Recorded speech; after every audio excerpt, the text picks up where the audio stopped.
Okay, so we have talked about points and lines, rays, line segments. We have talked about parallel lines and intersecting lines. And now we're going to talk about angles. Now, when two lines intersect at a point, what's that point called? Right, a vertex. When two lines intersect at a vertex, they create four angles. Okay, so an angle is created by the intersection of two lines. Makes an angle. Actually, it makes four angles, right? So this is angle, and we're going to label this point right here in the middle too. So we're going to have Q, R, S, T. We're going to call this point right here point T, and T is the vertex of that angle, okay? So, if you look here, you can see that I have created four distinct angles, haven't I? Okay, so if we look at just this angle right here, it is created by the intersection of line RS and line PQ, right? And T is our vertex. So that's how we identify this angle right here. The T, the vertex, is always the letter that goes in the middle because that is where the two lines intersect. That's the point where the two lines intersect. So this angle right here, we're going to call that angle, and this is the symbol for angle, right? Angle STQ. Now, SQ is not a line, right? They're not part of the same line, but they are part of this angle, STQ, STQ. The T is the vertex, so it goes in the middle when I'm identifying that angle. But if you look at all the angles that were made by these intersecting lines, we can label every one of those angles. So the next angle might be angle RTQ. So angle RTQ. And this angle right here, you could call that PTR. Angle PTR. Hopefully you can see that. Let me see if you can see that. Yeah, I think you can see that, okay? And then, of course, there is angle PTS. Angle PTS. Now, any of these angles could be labeled the other way as well. This one, instead of being STQ, it could be QTS. But the T is in the middle because that is the vertex, okay?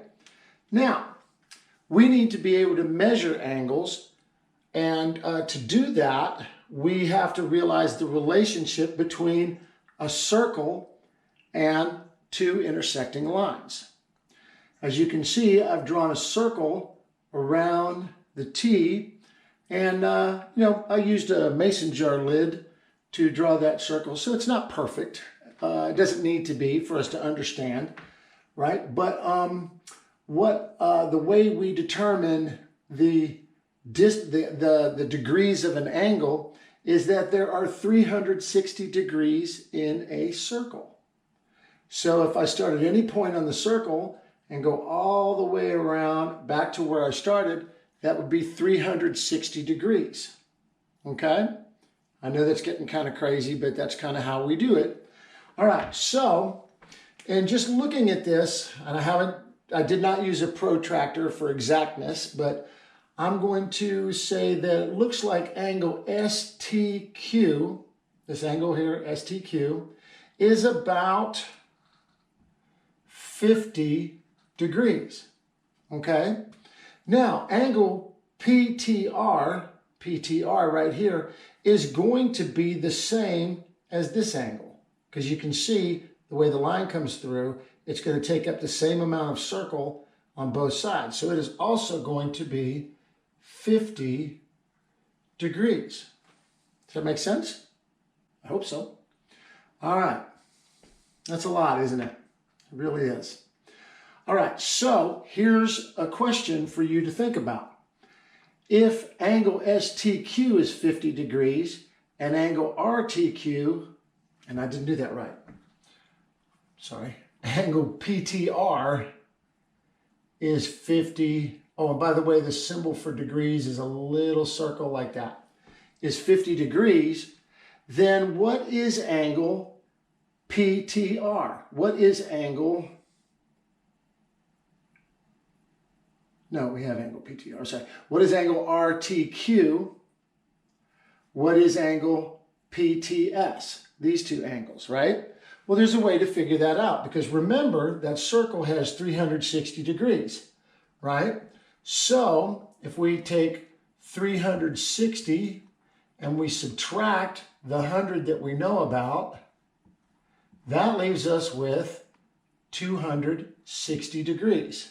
260 degrees, right? And we also know that this angle PTS is going to be the same as this angle RTQ, right? Because they're opposite each other and they're going to be the same. These two are both 50, so these two are going to be the same. So we can take that 260 and divide that by 2, right?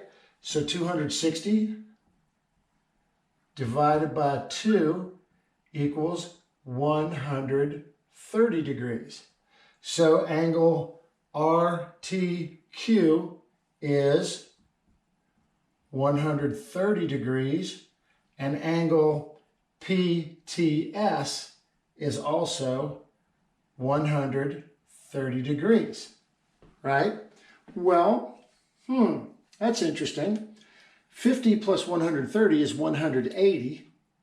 180 plus 50 is, anybody? 230. 230 plus 130 is 360.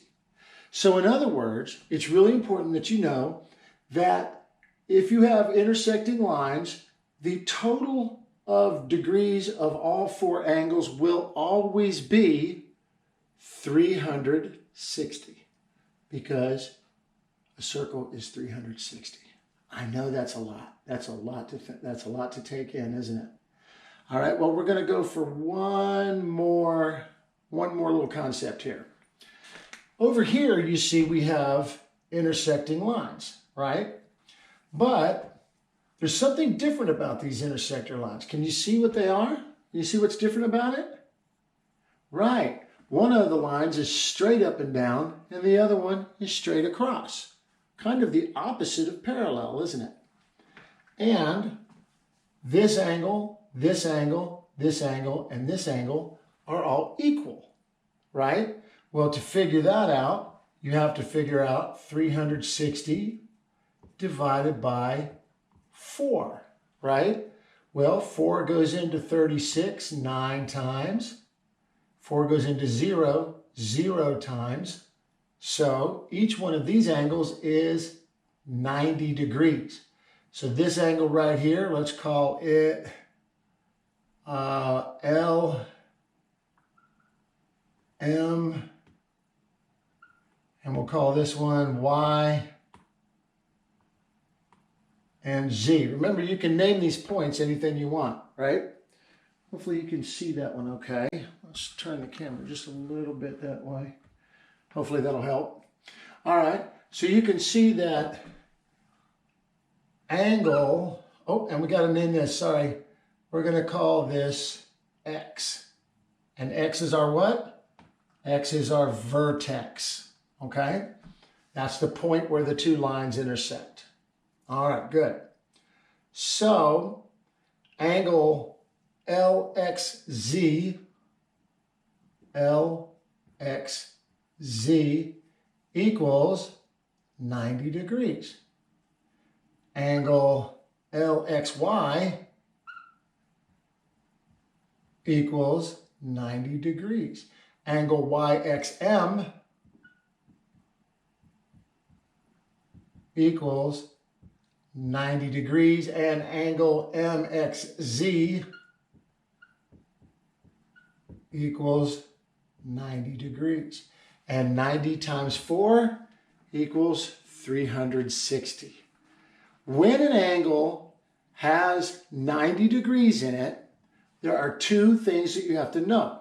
One is it is called a right angle. And the other thing is that if you have a single right angle in intersecting lines, that means all of the angles, all four of them, have to be 90, right? So when you have that situation, you have two lines that are said to be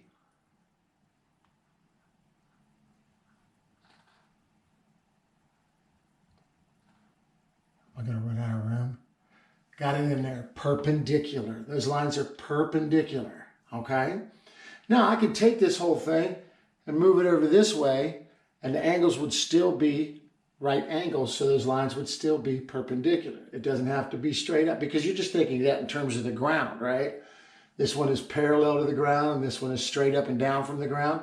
But you can turn that to be any angle, and that's where it gets kind of tricky sometimes. But they do make it easier. There is a mathematical symbol that shows that an angle is a right angle, and it's this little square at the angle, right? If you see one of those with two intersecting lines, then you know that all four angles are 90 degrees. They have to be. They absolutely have to be. So that's a lot, right? Very good. So to review, two intersecting lines create four angles, right? And if the two lines intersect and one of the angles is a right angle or 90-degree angle, then all four of them and those lines are called perpendicular lines. Okay.